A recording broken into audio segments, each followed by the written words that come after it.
fearsome serpent of size. Serpent, fearsome size. Head as big as an ox. Ox. Head as big as a glowing red. Red, fiery eyes. We set out on our quest. More ale for the Dragon Slayer, wench. There's no more ale for the Dragon Slayer till the Dragon Slayer pays for it. More ale, wench. The Dragon Slayer rids our land of the cursed sea giant, and you deny him ale? The great Dragon Slayer favours you with his coin. You are blessed.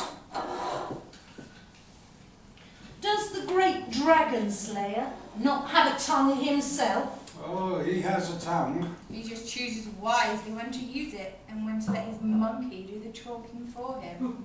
Why does Olaf tell your great story, Sigurd, the Dragon Slayer? Monkey. He is merely my apprentice, and I'm tired and hungry and sore from my battle wounds. There's no food here. Is there not enough of an audience on this cold, dark night? Olaf, continue. A serpent of fearsome size, head as big as an ox, glowing red fiery eyes. We set out on our... Not you, him. Woman, I am tired. Oh, do not deny me the pleasure of hearing the great Sigurd tell the story. Please?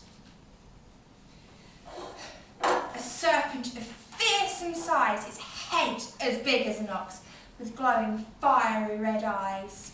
We set out after the prize. Took our treasured longships, 50 trusted heroes and I.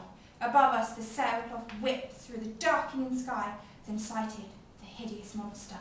Leapt into the wild waves, slashing and stabbing and flailing and grabbing and churning and turning, ripping. Brave men all gone to cold graves, but I alone, God saves. Some say the monstrous creature is full 200 yards long and 20 yards wide. Only Sigurd knows the truth of this.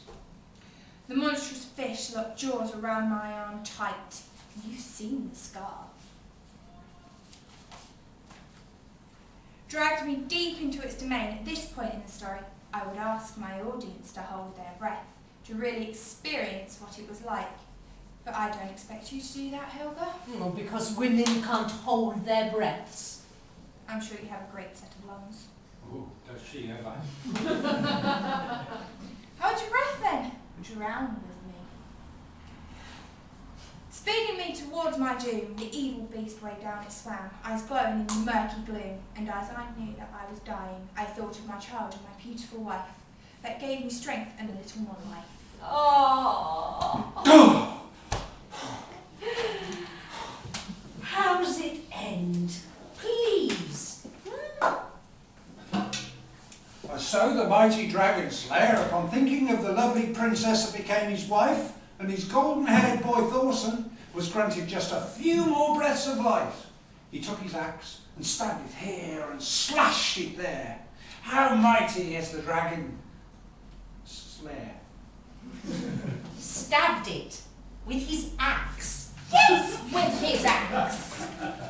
Brave Sigurd, without a quiver, took his axe in mighty hand, did the thing that saved our land.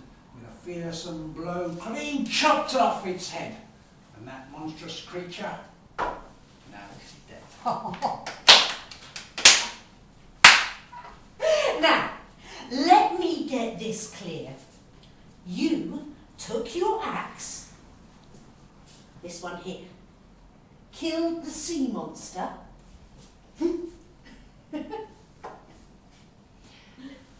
This very one. That very one.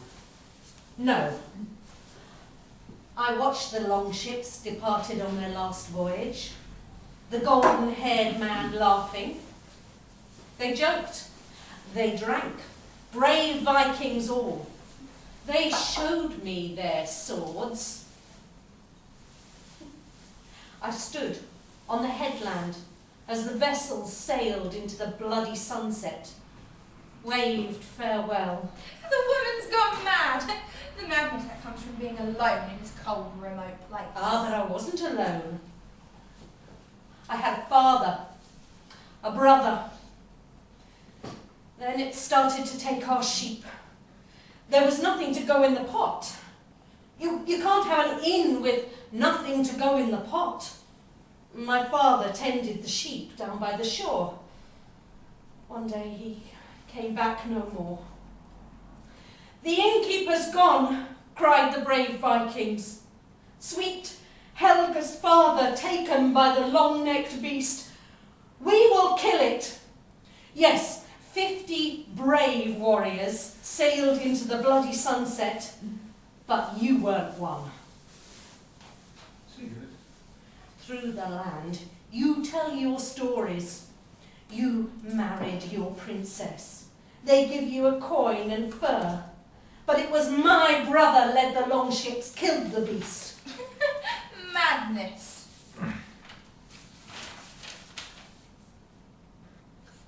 You favour the left arm. Sigurd. The scar from the monster is on the same arm you use for your axe. What of it? You said the creature had one arm in its teeth, and you cut off the head with the other. But the scar is on the same arm you used for your axe. Clever. You probably got him to slash it. A true storyteller weaves old wounds into his new story. I fell from my cot when I was a baby. But our stories. My stories keep people safe and warm on the long nights. I have no skills. I'm not a fighter, not a shepherd, not an innkeeper, but I can tell a good story. You can tell a good lie. You are clever, but you are all alone up here. I will leave this in. I will tell the truth to everyone who will listen. A woman bard, an innkeeper's daughter driven mad. No one will listen. To your lies. I won't waste my words upon you. Come, Olaf. So that's the way it is. You've been useful, monkey, but don't imagine you were a storyteller. You lack style and a sense of what really makes a gripping yarn. Stay. Marry this wench if you wish. It could all work out very well.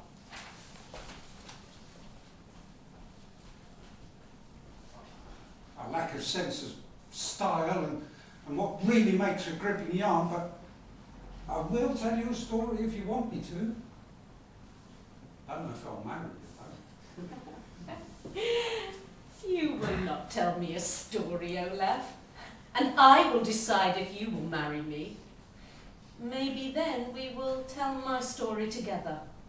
We will kill it, said the warriors, and took their swords. The 50 Vikings sailed into the bloody sunset. 'Twas not long before the creature found them, dark above their ships, big as an iceberg, slashed it, hit it with oars. Finally, there was only one man left alive. Facing the monster, he reached into the dripping jaws and dug his sword deep into its brain. The monster's red eyes turned black. It sank deep, its killer trapped forever in a deathly kiss. And that was my dear brother, brave Henrik, the dragon slayer. Brave Henry, who without a quiver took his sword in his mighty hand and did the thing that saved our land, struck a fearsome blow into the creature's head. And now that monstrous snake